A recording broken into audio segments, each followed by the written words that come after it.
Hi குட்டீஸ்! இன்னைக்கு நம்ம ஆற்று கடந்த ஒரு குட்டி குதிரையோட கதையை கேட்க போறோம். வாங்க கேட்கலாம். ஒரு ஊர்ல ஒரு விவசாயி இருந்தாராம். அந்த விவசாயிடம் ஒரு அம்மா குதிரையும் ஒரு குட்டி குதிரையும் இருந்துச்சாம். அந்த அம்மா குதிரை அந்த விவசாயிக்கு டெய்லி ஹெல்ப் பண்ணுமா. இதெல்லாம் பார்த்த குட்டி குதிரை, அம்மா அம்மா நான் தான் பெரியவனா ஆகிட்டேன்லம்மா, நானும் உங்களுக்கு உதவி பண்ணவா அம்மா அப்படின்னு கேட்டுச்சாம். அதுக்கு அம்மா குதிரை, "ஓ தாராளமா! இந்த சிறிய நெல் மூட்டைய அரிசி ஆலையில இறக்கி விட்டு வரியா?"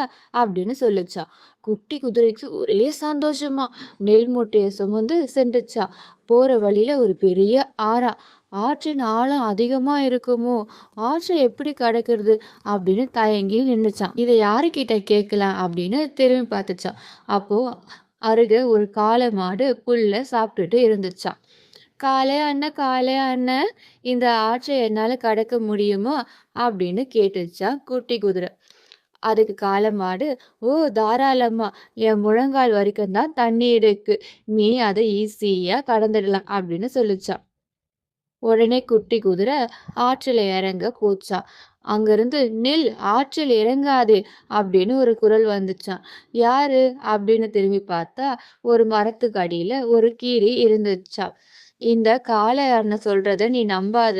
இவர் பேச்ச கேட்டுதான் நேத்து என் நண்பன் இந்த ஆற்றில் இறங்கி ஆறு அடித்துச் சென்றுச்சு" அப்படின்னு சொல்லுச்சாம். குட்டி குதிரைக்கு மறுபடியும் குழப்பமாயிடுச்சாம். ஆற்ற கடக்க முடியுமா? முடியாதுன்ட்டு. உடனே வீட்டுக்கு போயிட்டு அம்மா கிட்ட நடந்தது எல்லாத்தையும் சொல்லுச்சாம். தாய் குதிரை உடனே சிரிச்சுதாம். "காளை மாடு எவ்வளவு பெரியது, கீரி எவ்வளவு சிறியது. நீயே யோசிச்சு பாரு. உன்னால ஆற்ற கடக்க முடியுமா? முடியாதா? அப்படின்னு உனக்கே புரியும்" அப்படின்னு தாய் குதிரை சொல்லுச்சாம். குட்டி குதிரைக்கு குழப்பம் எல்லாம் போகி மூட்டையோட ஆற்ற கடந்துதாம்.